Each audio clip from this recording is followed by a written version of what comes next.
আসসালামু আলাইকুম। আজকে আমরা আলোচনা করব মাইক্রোসফট এক্সেলের একটা গুরুত্বপূর্ণ ফাংশন অর ফাংশন নিয়ে। তো এর আগের দিন আমরা অ্যান্ড ফাংশনে আলোচনা করেছি।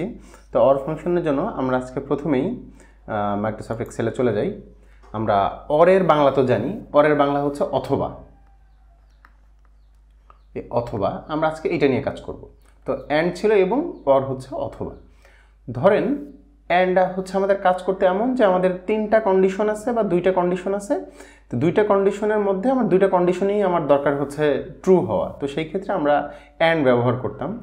আর অরটা একটু ডিফারেন্ট পারপাসে ব্যবহার করি। ধরেন আমরা একটা উদাহরণের সাহায্যে বোঝার চেষ্টা করি যে আমরা একটা জবে মনে করেন আইটি টেকনিশিয়ান পদে আমাদের কিছু লোক লাগবে।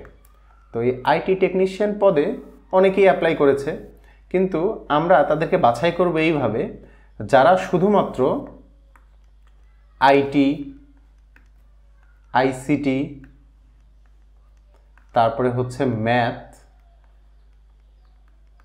এই তিনটা সাবজেক্টে যারা পড়েছে আমরা তাদেরকে শুধুমাত্র বলবো যে তারা এলিজেবল। আর এই তিনটা সাবজেক্ট বাদে অন্য সাবজেক্টে যারা আছে আমরা আপাতত তাদেরকে বলবো যে তারা এলিজেবল না।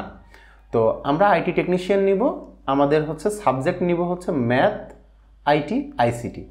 তার মানে কারো যদি সাবজেক্টের ঘরে ম্যাথ লেখা থাকে অথবা আইটি অথবা আইসিটি, এই তিনটার মধ্যে যে কোনো একটা লেখা থাকলেই আমরা তাকে বলে দিব এলিজেবল। এর আগে যেমন আমরা কাজ করেছি যে যে তিনটা শর্ত ছিল তিনটাই ঠিক হতে হবে। অ্যান্ড কাজ করতে এইভাবে যে আমাদের যদি দুইটা শর্ত থাকে, দুইটা শর্তের দুইটাই হতে হবে ট্রু। কিন্তু এই অর এইটা কাজ করে এইভাবে, আমাদের যদি তিনটা শর্ত যেমন হতে হবে হয় ম্যাথের, অথবা হতে হবে হচ্ছে আইটির, অথবা হতে হবে হচ্ছে আইসিটির, যদি এই তিনটার মধ্যে তিনটা শর্তের মধ্যে যে কোনো একটা যদি ট্রু হয় সেই ক্ষেত্রেই অর বলবে ট্রু। মিনিমাম একটা, দুইটা হতে পারে, তিনটাও হতে পারে। তো অর তখনই ট্রু ভ্যালু দিবে যদি যতগুলো কন্ডিশন থাকবে ততগুলো কন্ডিশনের মধ্যে মিনিমাম যদি একটা ট্রু হয়, সেই ক্ষেত্রে অর বলে দিবে ট্রু, মিনিমাম একটা ট্রু। আর অ্যান্ড কি ছিল যে তিনটা শর্ত থাকলে তিনটাই ট্রু হতে হবে, চারটা শর্ত থাকলে চারটাই ট্রু হতে হবে। আর অরের কথা সেটা না, যে কোনো একটা ট্রু হলেই হবে। যেমন দেখেন এইখানে আমরা সাবজেক্ট চয়েসের ক্ষেত্রে এই তিনটার মধ্যে যে কোনো একটা যদি সত্য হয় আমরা সেই ক্ষেত্রে বলে দিব যে তুমি হচ্ছে এলিজেবল। তো এইটা আমরা প্রথমে একটু অর দিয়ে করব, এরপর আমরা ইফ দিয়ে ইফকে এর সঙ্গে অ্যাটাচ করে শেখার চেষ্টা করব। তো ধরেন দেখি ট্রু আসে কোথায় কোথায়। আমরা ইকুয়াল দিলাম, দিয়ে অর লেখার জন্য আমাদের প্রথমে লিখতে হবে অর। ঠিক সেমভাবে আমরা যেমন অ্যান্ডেরটা লিখছিলাম যে ইকুয়াল, প্রথমে অর লিখব, অর লিখে কন্ডিশন 1, এরপর কমা দিয়া কন্ডিশন 2, এরপর হচ্ছে কন্ডিশন 3, এরপর আমাদের ব্র্যাকেট শেষ। এবং এই তিনটা কন্ডিশন দিব, যদি একটা কন্ডিশন ট্রু হয় তাহলে এই অর আমাকে বলে দিবে ট্রু। মিনিমাম একটা ট্রু হলে বলে দিবে, যদি দুইটা ট্রু হয় তারপরে বলে দিবে ট্রু, তিনটা ট্রু হলে তো অবশ্যই বলে দিবে ট্রু। আর যদি তিনটাই ফলস হয়, তিনটা কন্ডিশনই ফলস, সেই ক্ষেত্রে অর আমাকে বলে দিবে এটা হলো ফলস। অর হচ্ছে এইভাবে কাজ করে। তো আচ্ছা আমরা এখানে বলি যে সাবজেক্ট মানে এইটা ইকুয়াল টু যদি হয় আইসিটি, এটা হচ্ছে আমাদের কন্ডিশন 1, যে এইটার মান হচ্ছে আইসিটি। এরপর আমরা কমা দিয়া আমরা দ্বিতীয় কন্ডিশনটা লিখব,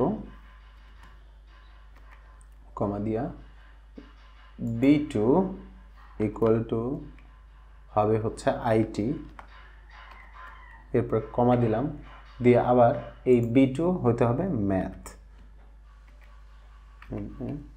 ম্যাথ ওকে। এখানে দেখেন আমাদের তিনটা কন্ডিশন, যে অর মানে অথবা B2কে হতে হবে হয় আইসিটি, মানে B2-র যে সেলটা এই সেলের ভ্যালুটা হতে হবে আইসিটি, অথবা হচ্ছে আইটি, অথবা হচ্ছে ম্যাথ। এই তিনটার মধ্যে যদি যে কোনো একটা এই ঘরে থাকে তাহলে আমরা এলিজিবিলিটির ঘরে পাবো হচ্ছে ট্রু। তো দেখি এখানে দেখেন আমাদের B2-র ঘরে কি আছে আইসিটি, তার মানে এটা আসলে ট্রু হওয়ার কথা। দেখেন এখানে ট্রু আসছে। পরের ঘরে দেখেন আছে আইটি, মানে তিনটার মধ্যে একটা মিলে গেছে, তার এটাও ট্রু।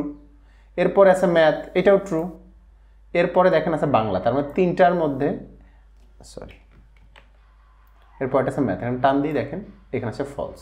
এভাবে আমাকে পুরোটাকে টান দিই, দেখেন ফলস আসছে কোথায় কোথায়, এই বাংলার ঘরে ফলস, ইংলিশের ঘরে ফলস, বাংলার ঘরে ফলস, ইংরেজির ঘরে ফলস, ইংরেজির ঘরে।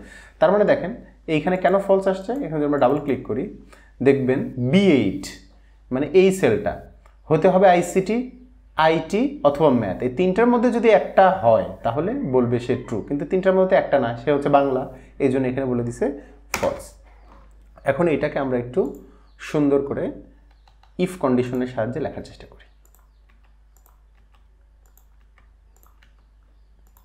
আমরা কীভাবে লিখবো এটা, আমি চাচ্ছি যে ইলিজিবিলিটির ঘরে লেখা থাকবে ইলিজেবল অর নট ইলিজেবল, এরকম একটা কিছু লেখা থাকবে, ট্রু ফলস না।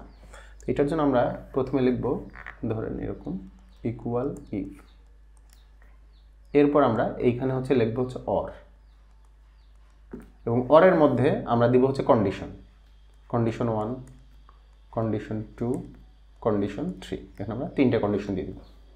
দিয়ে দেওয়ার পর এই ইফের প্রথমে আমাদেরকে কি বলতে হয় যে লজিক বা কন্ডিশন, তো এইটা যদি ট্রু হয় মানে এই অরের মানটা যদি ট্রু হয় কমা দিয়ে এখানে বলে দিব যে বলে দিবে হচ্ছে ই মানে ইলিজেবল, আর যদি এই অরের মানটা ফলস হয় তাহলে কমা দিয়ে বলে দিব নট ইলিজেবল।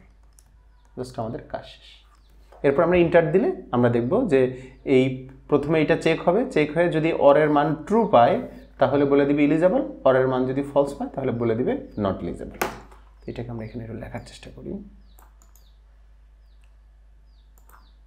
আমরা প্রথমে লিখব ইকুয়াল ইফ, ইফের মধ্যে আমাদের প্রথমে লজিক্যাল টেস্ট দিতে হয়, তো আমরা এখানে একটা লজিক্যাল টেস্ট দিতে পারি ইফের মাধ্যমে নর্মালি, কিন্তু আমরা তো চাই তিনটা লজিক্যাল টেস্ট দিতে, সো আমাদের এখানে ব্যবহার করতে হবে অ্যান্ড অথবা অর। তো আমরা এখানে অর ব্যবহার করতেছি কারণ হচ্ছে আমাদের এখানে অথবাটাই প্রয়োজন, তো যে কোনো একটা ট্রু হলেই আমি তাকে ট্রু বলবো। এখানে আমরা কি লিখব, অরের মধ্যে বলে দিব যে এইটার মান হতে হবে হচ্ছে আইসিটি। আমি বারবার বলি যে আমরা যখন কোনো টেক্সট লিখবো তখন আমরা অবশ্যই এরকম ডাবল কোটেশন ব্যবহার করব।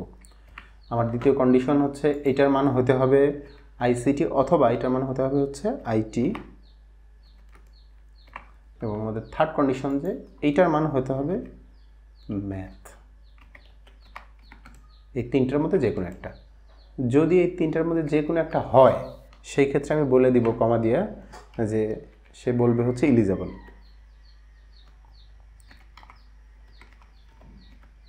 আর যদি তিনটার মধ্যে একটা যদি না হয় মানে ফলস হয়, মানে অরটা যদি আমাকে ফলস বলে দেয় তাহলে এখানে ফলসের ঘরে আমরা লিখে দিই হচ্ছে নট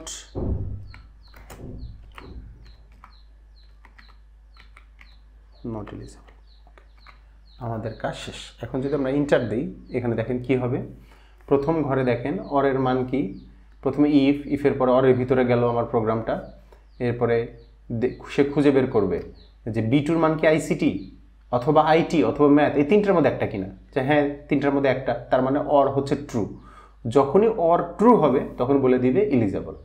আবার দেখেন যখন বাংলার ঘরে আসবে তখন দেখবে যে না এই অরের মান তো ফলস, যখনই এইটুকু হচ্ছে আমাদের ফলস হয়ে যাবে তখন আর ইলিজেবল বলবে না, তখন এইটা হচ্ছে ফলসের ঘর, এটা হচ্ছে আমাদের ফলসের ঘর, এটা হচ্ছে আমাদের ট্রু এর ঘর, আর এটা হচ্ছে আমাদের এই পুরাটা হচ্ছে আমাদের কন্ডিশন। যদি কন্ডিশন যদি সত্য হয় তাহলে ট্রু এর ঘরে যে আছে তার কথা বলবে, কন্ডিশন যদি মিথ্যা হয় তাহলে ফলসের ঘরে যে আছে তারটা বলবে। তো এখন আমরা ইন্টার দিই, যেহেতু হচ্ছে এখানে আইসিটি আছে তার মানে আমাদের কন্ডিশনটা হচ্ছে ট্রু। সরি আমি এইখানে হচ্ছে ডাবল কোড দিয়ে বলেছি, তাহলে ইলিজেবল। এরপরে এটাকে যেমন নিচ দিকে টানা শুরু করি, দেখেন যেগুলো হচ্ছে ইলিজেবল বলছে, যেগুলো ইলিজেবল না সেগুলো হচ্ছে নট ইলিজেবল বলছে। তো এইভাবে আমরা চাইলে হচ্ছে অর ফাংশনটার মাধ্যমে আমরা বিভিন্ন সময় আমাদের ডাটাকে বা আমাদের হচ্ছে সেলগুলোকে এইভাবে সূত্রের মাধ্যমে বিভিন্ন রকমের অপারেশন চালাতে পারি। তো আশা করি আপনারা অর অপারেশনটা মোটামুটি ভালোভাবে বুঝতে পেরেছেন। সবাইকে ধন্যবাদ।